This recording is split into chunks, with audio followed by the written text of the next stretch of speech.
Good evening, everybody. My name is Christopher Tompkins, and thank you for joining this brief webinar called The Power of Mantra. It's a great honor to be with you tonight, and I say this especially today because this very topic has been a very deep part of my writing. I'm writing a PhD currently at UC Berkeley on the tantric origins of Kundalini.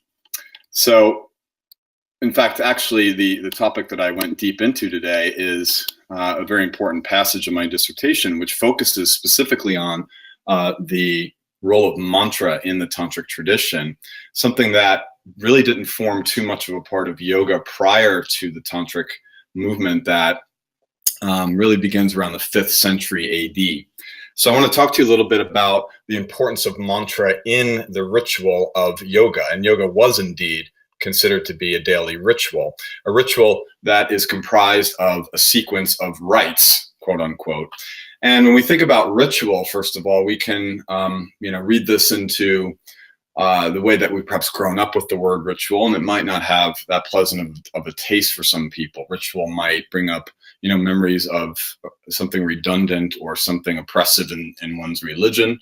But I like to always point out, before even talking about the way the tantrics approached ritual and mantra, that anything that is worthwhile in our lives is a ritual. Anything that has a series of steps meant to attune you or harmonize you with your very heart space, with a deeper sense of self, perhaps beyond our own ego. This is a ritual. Cooking is a ritual. Making love is a ritual. And of course, in this practice, the sequence of mantras that are applied to the classic limbs or angas of yoga is presented in the tantras as a ritual.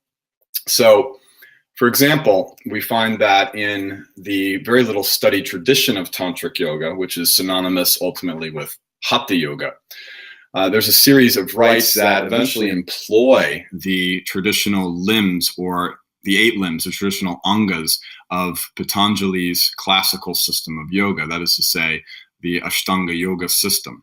This is not, of course, referring merely to Patabi Joyce's school, as some of you may know that phrase, but Ashtanga yoga is really the practice components of a composite yoga that really isn't flushed out too much in the Yoga Sutra. So what we find then is, in the tantric tradition, we have to first really get to the nitty-gritty of what this tradition was founded on. And it's very important to note that, as I've already said, this is a ritual system of yoga, and it is a ritual system that is meant to lead to the state of identification or connection or intimate union with the divine. The difference between classical yoga and tantric yoga, in a nutshell, is that classical yoga is focused on the aversion of the senses, or aversion of one's awareness from the sensual world, I should say, called prakriti, which means material reality. That's to say, everything that is the object of our senses is considered to be a distraction and potentially a cause for bondage in this body. So the goal is to eventually withdraw, and this term is very, very important to Patanjali's Yoga Sutra, to withdraw one's awareness until there's absolute dispassion or disgust towards life, towards embodiment, towards indeed even the physical body itself.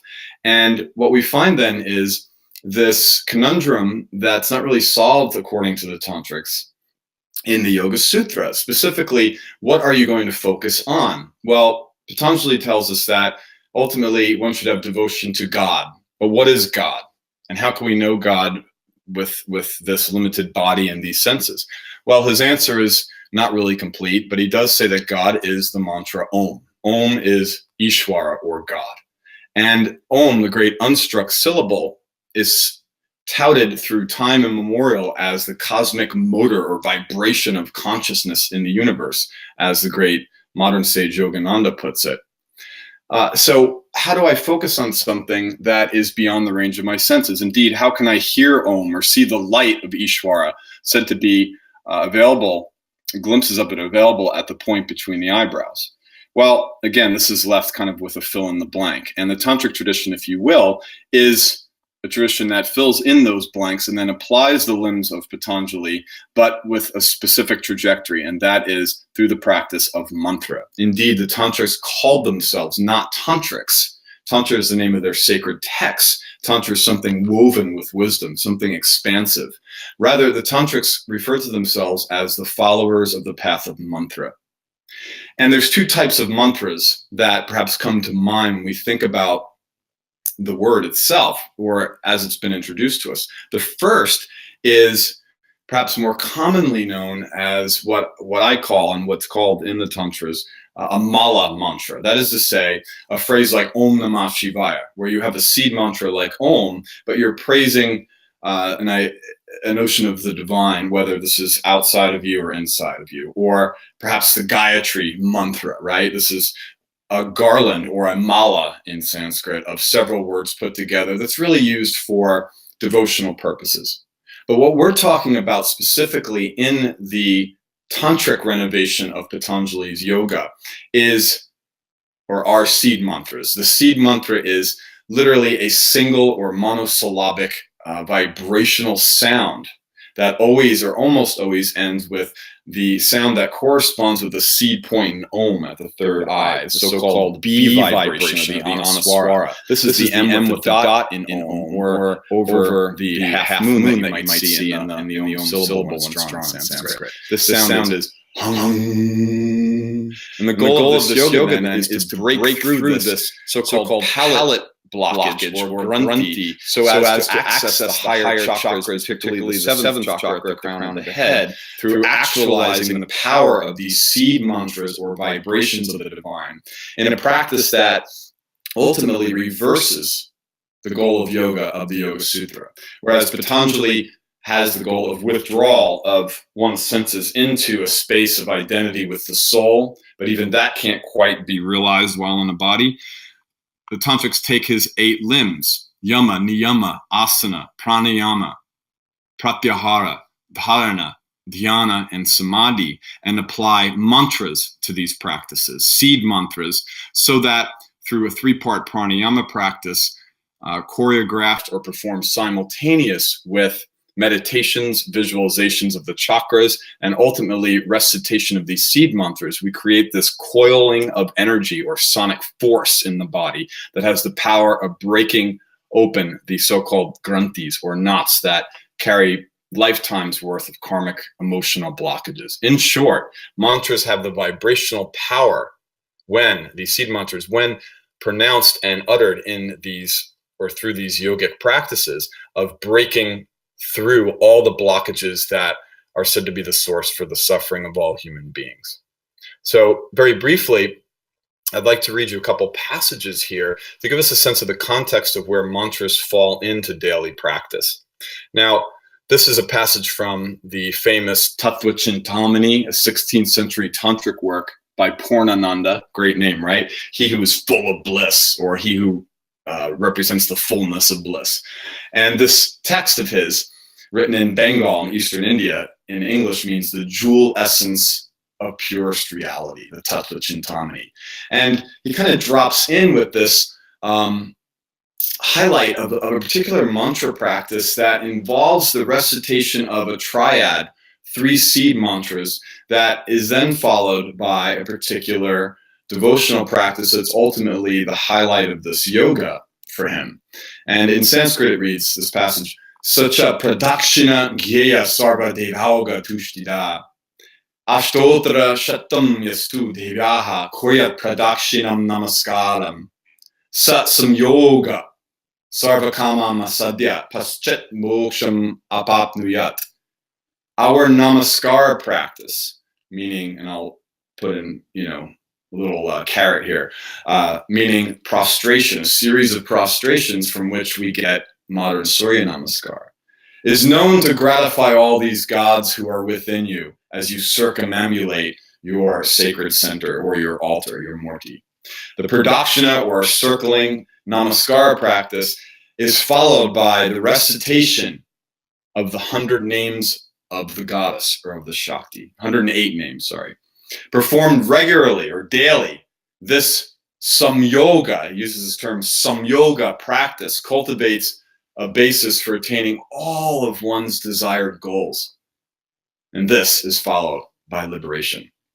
So what is this Samyoga? Well, the term Samyoga means intimate union or connection with.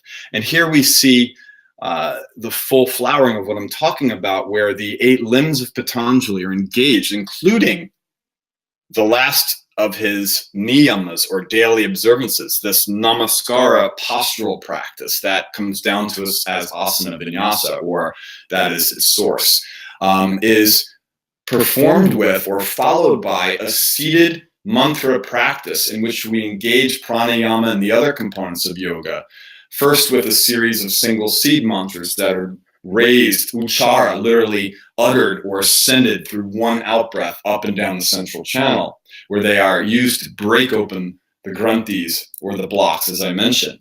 And from there, one keeps their mind entrained. Samyoga means to connect to connect with, entrained with that source fire, that divine light of Shakti that's literally arising as this practice is being done. We've cleared the central channel, and so you see me doing these mudras with this silly chord here, but I'm really just kind of imitating the experience in terms of this drawing up of energy that then draws back down as the nectar of immortality. And this is the key practice of this, and it's called Samyoga. One last passage here is the Ahir Budni Tantra, which defines tantric yoga as samyoga, intimate connection, versus the withdrawal from life, withdrawal from the senses of the Yoga Sutra. And I'll just read the English here. One line of Sanskrit.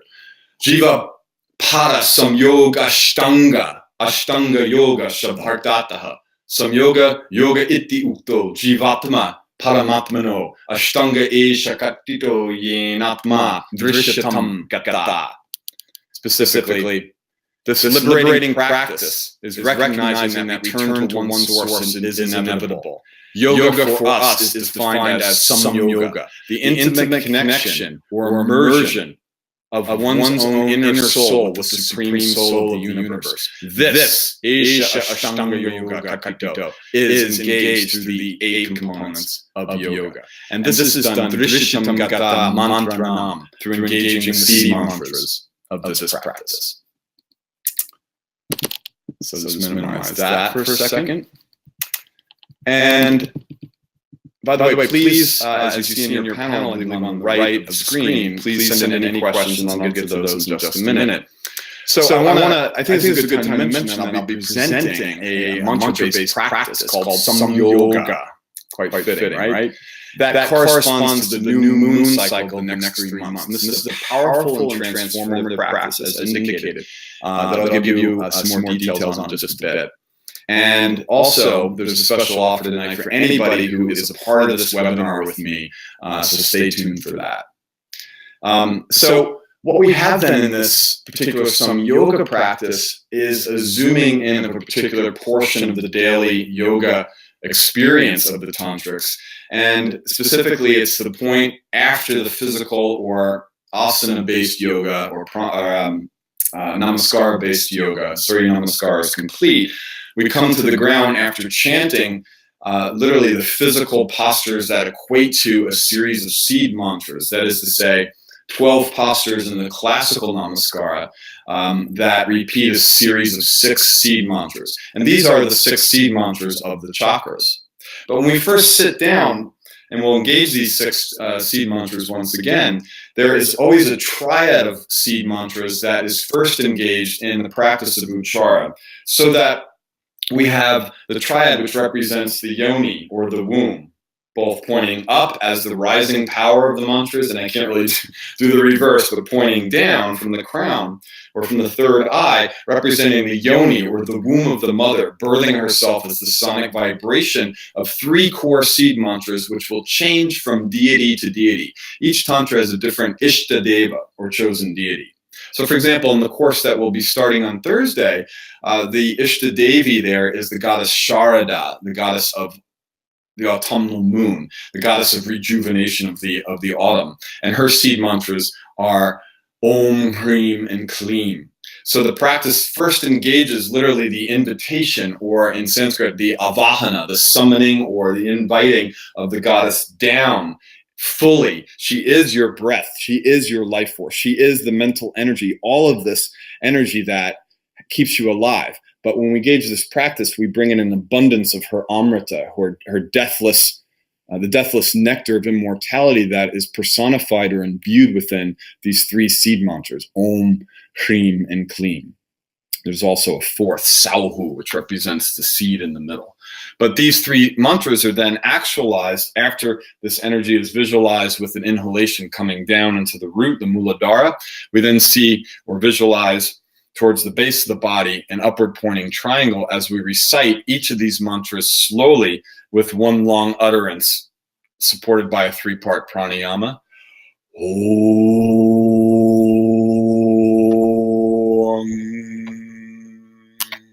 Through the crown, and then ring,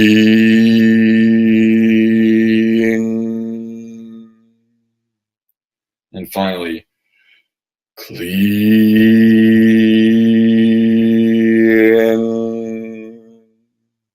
Notice there's a continuity of vibration where the vowels and the initial consonants of these seed mantras, if there is a consonant, there is for the last the last of the three, has a cumulative effect where each sound is meant very scientifically now to lead to the next one and to empower this in a triangular sensation or motion that has the full container of inhalation, then narrowing as we come up to this hung point, hung, such as Om, where that last letter of each seed mantra, that M with the dot, never means at the lips, but always means the bee buzz sound of the third eye, breaking through the palate granthi of duality and streaming that nectar back down. And then from that point, we engage the 108 names of the goddess. Okay, so this is what will be offered in my upcoming fall series, the Samyoga New Moon meditation ritual. And the practice itself is utterly amazing. It's really something that I was introduced to when I was about 14 years old. My father engaged a modified, simpler version of this that he received through the lineage of Paramahamsa Yogananda, who called this practice Kriya Yoga. And in that tradition, in that lineage, this practice was passed down orally. Now, through almost a decade of researching these primary source tantras, I'm bringing you this practice in a modified but very accurate and original form, modified for time, not for substance, that I'll be offering, in which we experience the recitation each week, 4 different names per month, each week the recitation of one of the empowering names of the goddess. And by this I mean not the goddess who's outside of yourself, but a representation, a term of affirmative transformation that represents the Shakti of the Divine Mother within all of us, whether you're a woman or a man.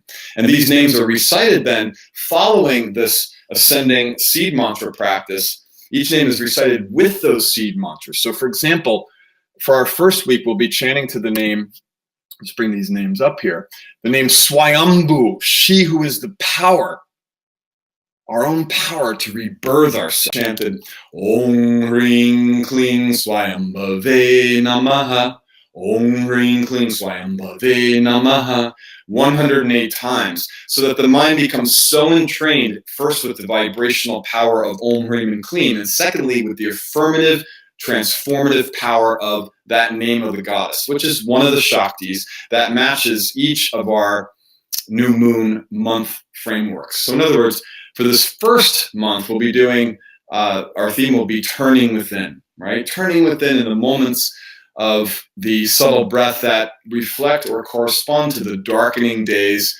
of our outer world as the light becomes shorter and the darkness becomes longer. This is a time for turning within. And we'll find that the goddess names that we'll be chanting refer to or reflect this. Week 2, Dhyatmika, she who is self-compassion. As Gandhi said, how can we heal the world? How can we give to the world? How can we find our place in the world unless we've learned self-love, self-compassion, healing the inner child and allowing that child within these adult bodies to walk pure of self-blame and self-judgment. Week 3 will be Atma Shri, she who is our power, or she who is the splendor, the power, the radiance, the Shri of the self, the inner soul. And I like to think about this in terms of the classic phrase, the one we are looking for is the one who is looking, right? And finally, in week 4 of our first of 3 months in this fall series, we'll be chanting the name Praneshwari, she who is the goddess or the power, the rejuvenating power of my own life force. Okay, so I'll come to questions in just a minute. Before I do that, again, as I mentioned, there's still time to sign up for this 3-month series. Each month, as I said, we'll have specific practices and specific names, which will include a preliminary Gayatri mantra to the goddess Sharada, an invocation. The affirmation for each month is particular, but we'll also have an opportunity to bring our own affirmations for what we want to transform to or from in our own lives.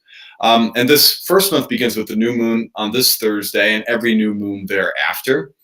So our early bird specials ended already. For those, however, who are part of this particular webinar tonight, we'll be giving you for the next 12 hours a very special discount. So look below in the offer section of this page, and you'll see a button to get more info and to register for the Samyoga series. More info and to register for Samyoga.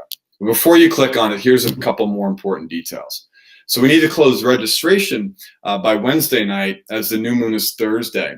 So if you're interested, this is a perfect time to sign up and to also get our special limited discount, okay? Ultimately, this practice is so important to me. I referenced my experience learning this with my father briefly, but this is actually my daily practice. I have found that the recitation of the 108 names of the goddess, that is really the kind of climax of this deeper transformation that one practices with this 3-part pranayama that I'll be teaching, is so utterly powerful that, not to say that I'm an awakened being, but I have found awakening moments, deep insights into the blockages of self-doubt, particularly as I write a dissertation, right? This is a huge challenge for me. When I come back to these names of the goddess and I practice these seed mantras, I find that the engaged grip, let's say, of the self-judging mind on my core awareness, the grip of my self-judging mind on my core awareness is dissipated, because we're practicing literally what the name Samyoga entails, which is a deep, intimate connection to that which we are, a deep, intimate connection to that which we are beneath the ability of the mind, the everyday monkey mind, beneath the ability of the monkey mind to perceive. And so for me to offer this is to really offer something that I'm experiencing firsthand, and that the tantrics say is actually the road, this path, this mantra marga, this path of mantra practice, is the yoga that can finally, after many developments in the ancient history of yoga, that can finally lead to what they call jivan mukti, literally living liberation. And I can avow to that in terms of little moments of liberation that I experience in my everyday living, as I've already kind of suggested. So that's all I have to say for the moment. I want to come back and repeat some of these fine details of how to sign up. But first, let's see if there's any questions that have come in. I've got multiple screens up here, so I can now look at what we have. How is mantra different to prayer? Why not just pray? Well, that's a great question. Hopefully I've answered that a little bit, because the seed mantras that are employed are not prayers. They are not offerings to a deity outside. Rather, they are literally vibrations, monosyllabic vibrations that have the power to hit various nodal points, and I'm pointing at some of them that are referenced throughout the tantras, so that the vibration, for example, that we engage when we release the jaw and hit that final palatal sound, hum, when empowered by, let us say, with the second of Sharada seed mantras, the fairly common heart mantra Hreem, that hum preceded by e in the throat funnels or channels the sound e,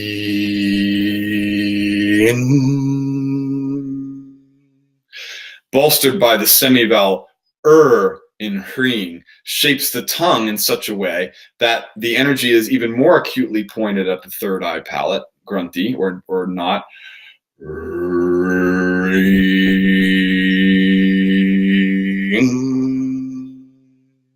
But what if I add the letter H? The letter H represents out breath, and this is the formative power of one's retained one's retained out breath after the in breath has been drawn down.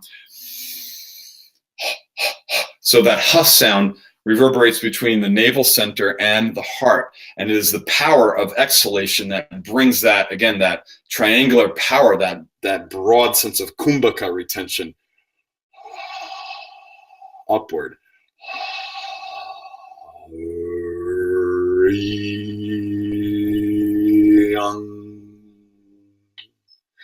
This takes practice. It takes time to master, but these are not prayers. This is actually a sonic science. The prayers that follow, even those aren't quite prayers. Om Hring Kling Swayambhave Namaha. I give honor, or I bow to that power of self-rejuvenation in me that I experience and foment through those 3 seed mantras, Om, Hrim, and Klim. Is that a prayer? Kind of. But ultimately, in this non-dual tradition, we are resorbing back into our own awakened consciousness. Are initiations or transmissions necessary when using mantras? And if so, how does one go about receiving them? Well, this is a great question. And it's kind of the answer that I have is kind of a long one for this particular session. Ultimately, all of the tantric lineages but one say you have to be initiated by a guru. One of them, called the Krama, or the Mantranaya of Kashmir, the lineage that worships the goddess Kali, says, well, the goddess can initiate you. I'm just offering that, not to say that I'm going to be that person, but rather I'm very careful in my own revelation of these practices not to give the full-blown pranayama practice and all the counted sequences, because it does have the potential to overwhelm the nervous system, although the pranayama itself is built in levels or tiered levels of difficulty, so that you literally, in a gradual sense, build up the ability to retain or to sustain the combined energy of these seed mantras. I'm simply giving an introduction to the more common practices, the mantra practices, which were taught to the public on a first base kind of initiatory level. And I hope that makes sense. I do know these practices on a very deeper and more powerful level, but I'm not going to betray the sanctity of these tantras by giving those away. First, I'm going to give, in this particular series, let us say, experience that is allowed by the tantras, but does not go so deep as to create any danger in our subtle bodies, nor to betray the sanctity of what the tantras ask us to guard. Okay? And there's a whole bunch of questions. Would the practice you are soon to be presenting be used as a replacement for someone who might be doing Kriya Yoga according to Yogananda? Not so much a replacement, but to put it in the words of my father, who really had a successful run at battling bone marrow cancer. This is his words, and he did have a successful run doing his Kriya Yoga practice. Now we know that this Kriya practice was probably named after the in-breath, the power of the descending Kundalini Shakti, which was called Kriya Shakti, the active or the engaging power of Kundalini, where she first resides at the third eye, that coiling power that springs down as the lunar in-breath. Originally it was called Uchara, the utterance practice, where we draw that power down and hold it in the navel center as we engage Kumbhaka and 3-part pranayama, which I will be teaching in this Samyoga series. So yes, it's let us say a more detailed version of what Kriya Yoga was, but I'm not going as deep at the same time into the actual revelation that you do need initiation for in Kriya Yoga, nor am I using their mantras. Okay? So I think we have time for one more. Off topic, is there a tantra equivalent to Mahamudra in the Dochen practice of Buddhism? He's speaking of the mantric lineage of tantric Buddhism. And I think I could read this. And if so, what is it called, and how might one go about learning it? Well, this practice is actually the tantric, or the Shaiva or Hindu corresponding practice of Dochen practice. In fact, you can read the literature of Professor Sanderson. I think he has an article on his website on the Shaiva roots of Vajrayana Buddhism, which is what we're talking about here, because the Shaiva tradition from which I'm drawing precedes the tantric equivalents. And what you can do essentially, this is a bit beyond our discussion, but just to say that you can replicate an entire practice. You just change the mantras and the names of the deities, and the Tantric Buddhists were adept at doing that. And indeed, it's really through the Tantric Buddhists that we first get this practice as Western scholars, and only now are we getting to the core text of Tantric Shaivism. Okay, that's about all I have in terms of time for questions, but there's going to be plenty of time to ask them if you join my Samyoga course. And again, we need to close registration on Wednesday night, as the new moon is Thursday, as I said. So if you're interested, this is a perfect time to sign up, and you will get our special discount. So look below in the offers, and you'll see a button to get more info and register for Samyoga. So for now, I'd like to close by taking off my glasses and ask you to join me in taking a breath in as we chant 3 ohms. And for those of you that are new to this practice, I'm going to reiterate for a moment that we want to create this power of Om that is driven by the inhalation, which is empowered itself by a brief retention of 5 seconds. So we're going to inhale in just a moment, drawing what's called the sneeze breath in the Tantras. So we're imitating the first part of a sneeze. When we're about to sneeze, we breathe in abruptly, but not erratically, right? So through the Ida Nadi. The jaw opens, and we'll pause for 5 seconds, and we're going to release the Om that ends with that sound of the bee buzz, that dot point or the seed point of the third eye, pronounced hum, and feel that energy rise through the crown of the head. So 3 ohms, and then I'll offer a beautiful invocation, which will be a part of our Samyoga course. Okay, so let's begin. Just a little closer. Drawing the in breath in, releasing a double exhale, releasing the jaw, and inhaling again. One more double exhale, releasing all we've heard.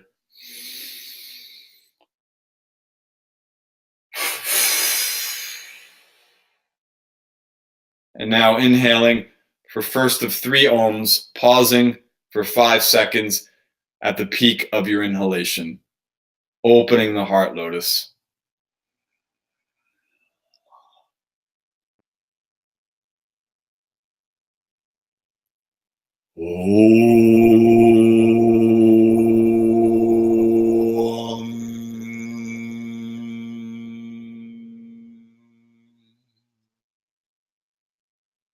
And inhaling Om again.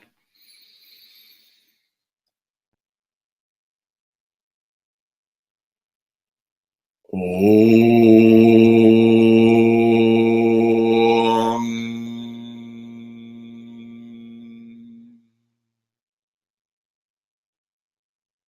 And a final time.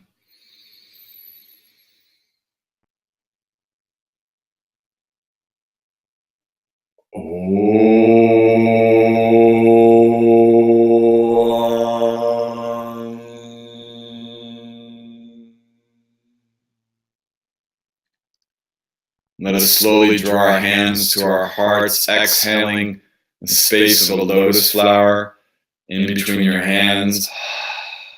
This is called Anjali Mudra, spaciousness mudra, not this, but this.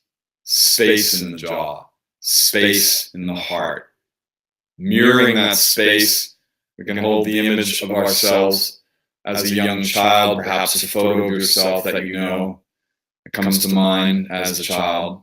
Before we get into any judgments of what that face is about, just feel its innocence, purity, recognizing this is the Atma, the soul. In some yoga practice, we connect that soul back to its source, the Paramatma.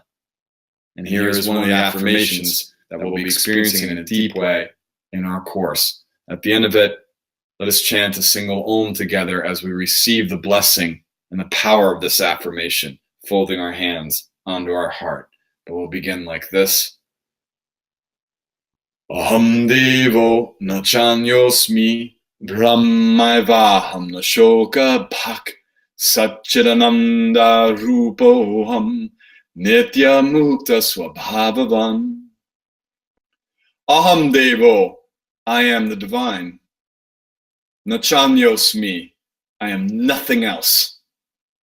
Brahmaivaham, I am the absolute alone. Nashokabak, and I'm not a receptacle for sorrow anymore. Satchidananda Rupoham, my truest essence is being consciousness bliss. Nithya Mukta Swabhavavan, and my highest, truest own nature, Swabhavan, my truest nature, is forever free. And receiving this with one final Om, let us draw our hands onto our hearts if this resonates with you.